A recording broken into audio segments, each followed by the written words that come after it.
tapi kamari mah bagi sada nya bang teh eureun dina misalkan kawin eureun nya jadi nate beunu ieu jadi teu kaurus nate jeung ngeunangan duit salama kaurus dan aya nu napahin heeh awe mah kitu nya dina kaskeun teh jajah eueuh misalkan anak ada teu aya di dieu mah teu bisa sanu ngurus wa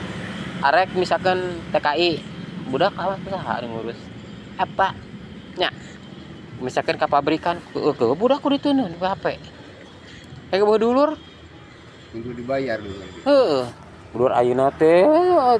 duitna mana jang jajana gitu pan kadang-kadang leuwih gede eta pang nama iya seker ya